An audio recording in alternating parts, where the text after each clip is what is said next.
Good afternoon, everyone. John Gordon, National Weather Service. It's 2:19, 11 minutes. We will start.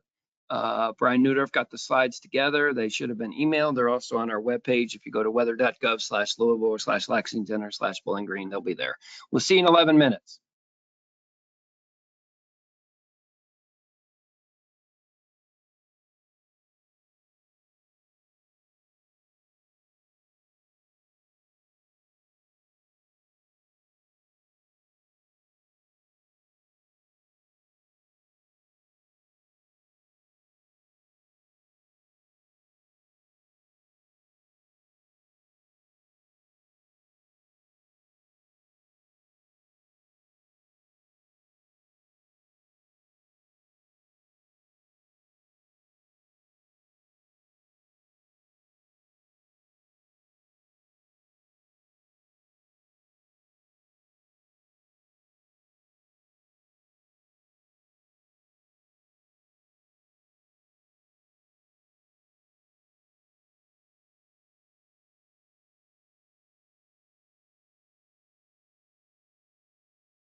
John Gordon, 226, 4 minutes to go.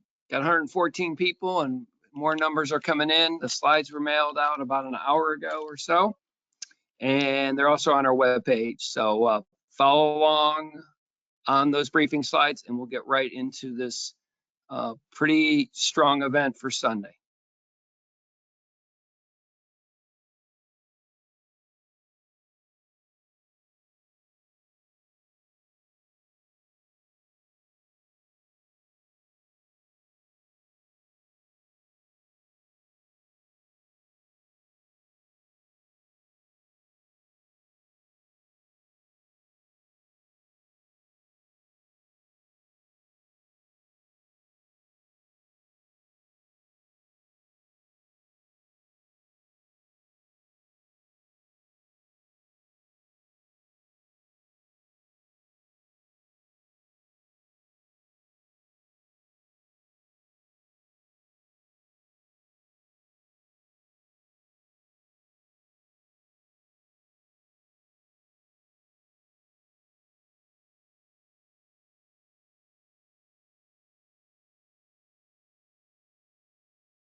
Okay, good afternoon, John Gordon, 2:30. So we have a pretty strong event for Sunday. Yeah, we had storms Wednesday night, we had storms Thursday night, there'll be storms this evening. Tomorrow looks pretty dry. And then we wait for this big system on Sunday. So let's get right into this. Once again, the slides are up on our webpage. They're also on Twitter. They've been mailed. There's many ways to get these darn slides, and they'll be updated. 4 o'clock in the morning, 4 or 5 in the morning tonight on the mid shift. They'll be updated, and they'll be updated throughout the weekend. Okay. So what's going to happen? We got this big area low pressure. We have a warm front. The warm front's going to come through Sunday morning. What's going to happen Sunday morning? We'll have showers. We have maybe some elevated thunderstorms with a little bit of pea hail here and there. Overall, won't be that big a deal, right? Maybe an inconvenience. It won't be that big a deal. And then that stuff moves up into Ohio and Indiana. Okay. Then we wait. Then we wait to see if we can get some discrete supercells, which are isolated thunderstorms. There only be like 2 or 3 of them. Some of the data suggests that will happen. Some of the data suggests that we have So one thing I'm going to start doing more on these conference calls, which is I think a big change, is I'm always going to talk about the bust potential, the worst case and the best case and the most likely case. So what's going to happen Sunday? We're going to wait to see if there's this little warm air that's at about 8,000, 9,000 feet. If that erodes and we get a lot of heating behind the warm front in the warm sector, there might be 1 or 2 or 3 of these very bad storms. And we're going to have another conference call probably tomorrow, 3:30. Brian Schuttmer will be leading that tomorrow. So we have to see if that's going to happen. Okay, that's a lot of the uncertainty for this event. Then we wait for, as you see, organized severe weather is possible Sunday with threat coming as well into the overnight hours. Everything's on the table because there's a big cold front now. So we had a warm front and now we get a cold front. And the cold front out there in Illinois and Missouri and Arkansas is going to come eastbound and down. As it comes over, this looks like it's going to happen. I don't see much bust potential. There's going to be a line of storms. Some of the data suggests there could be 2 lines of storms. Probably the most likely aspect of this event is probably from about 8 p.m. Sunday night to about 2 or 3 in the morning, Monday morning, Memorial Day, right? So SPC has placed the enhanced basically from Frankfurt to Greensburg, down to Tompkinsville and points off to the west. That means that Frankfurt, you're in it, Louisville, E-Town, Litchfield, Hardinsburg, Jasper, etc. All right. So that's the enhanced. Someone's going to ask on this question, are we going to get a moderate? It's irrelevant. Okay. We're going to have severe weather. If they go moderate, it's not going to change how we're going to act here at the Weather Service. Okay. You saw what they did for tomorrow in Oklahoma and Kansas. They did go moderate. This is a very highly sheared environment. It's got instability. Instability shear together, not good. Not good at all. So all interested should be aware. Also, the ground is wet. We have a slide on flooding we'll get to in a minute. So heavy rain. And I know there's lots of events this weekend, gang, from the gazebo downtown Louisville to all the events at Camp Nelson and Frankfurt, all the Memorial Day events. And I'll give you a Monday forecast as well here in a moment. I know. So there's a lot going on. And Sunday could be really bad for somebody. We also got the Indy 500 running, okay? So there's a lot of interest. Right now we got medium. I would say that for the entire event. For the event Sunday night, I think the risk is probably on the medium to high range. For the event in the afternoon, if we get some a supercell, that's on the low to medium to see how that's going to happen. We're not sure yet, okay? So I gave you a lot of things. So the first round is like low to medium. The second round is on medium to high. Overall, mid-medium. Okie dokie. Okay, slide. The next slide is, we tried. We cannot just give you a timing slide because there's could be 3 or 4 waves of this stuff. So we're doing one slide right now. Tomorrow in the day 2, SPC will have all the probabilities on hail, wind, and tornadoes. We gave you what we think right now. And what is that? Let's go to the ones that are pretty substantial. If storms do develop during the afternoon, and when is the afternoon? The afternoon is after 2 p.m. I'd say 3, 4, 5 o'clock Sunday is if something did go in the warm sector, that's when it's going to go. And if it goes, they're going to have big hail. Hail that you don't want your car out in. And there's a lot of wind energy. There's a lot of wind energy with this thing. The winds at 5,000 feet are 50 knots, 50 miles an hour. That's not good. There's also a lot of water in the column, in the atmosphere. So flooding, we've got in the medium range, we've got hail and wind in between medium and high. Tornado, there's 2 tornado threats. One is if we get discrete, individual, if you will, storms in the afternoon. And that's still very uncertain. But then we have what I hate the most of all. This would be my number 1, is we have what's going to call a quasi-linear convective system, a squall line. That will probably be, maybe I-60 corridor around 10 to midnight, maybe, somewhere in there. That will have wind, heavy rain, and you will see some segments in there that you see tornado warnings in there somewhere in Indianapolis area, Paducah's area, or Louisville's area. So you see the stuff that Brian put in there. Have more than one way to get your warnings. Be prepared. People camping. This is a big camping weekend. Sunday is a problem. You got a wave in the morning. That's not that bad, even though there might be a storm or two of lightning. Then we wait to see the afternoon if there's a storm that develops, which would be very bad. And then Sunday night is just bad for campers. I'm sorry to be in sale. We're in sales, not production. But Sunday night would not be a good time to be camping in the Ohio Valley, especially west of Louisville on I-65. Okay. Here we're in the flooding. Heavy rain stuff. They've got 1 to 3 from the weather WPC, the Weather Prediction Center in DC. Locally, heavier amounts are possible. Certainly, some of the storms, each one of the storms will develop. We got some rain Sunday morning, and then we got possibly 1 or 2 storms in the afternoon. Those will have a lot of rain. Put the rain compared with the severe weather, it's all bad. And then we have a line of storms, which will have a lot of rain, probably for an hour and then be gone. Andrea says, beware of the Green River. The Green River seems to flood a lot. We could write a song about that. The Green and Cumberland River basins could have some flooding next week. We'll wait and see. WPC has really highlighted the areas, for the sake of argument, down from about Morgantown, Litchfield, Hodgenville, Bardstown over to Frankfort and up to the north. Okay. Turn around, don't drown. Please, please, please. All right. Risk of storms. Brian's got a nice little thing here. Have a way to receive your warnings. Be alert, be prepared, know what to do. And you don't want to see what's on the slide right there. That's never a good thing to see. So let me go over this one time before questions. We'll do this one more time on slide 2. So we have a warm front moving in Sunday morning, daybreak-ish. So let's say 5 to 9 a.m., something like that. So we'll have, we're going to have locally heavy rain, maybe 30-mile-an-hour winds and some pea hail. That will move out.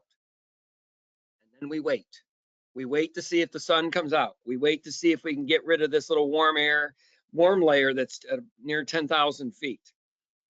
If that goes and we get some heating, there's this big trough coming in, and this big trough's got a lot of cold air, and that can help be the impetus to kill this, what you call lid or a cap. If it does, there'll be a couple storms, and they won't be good.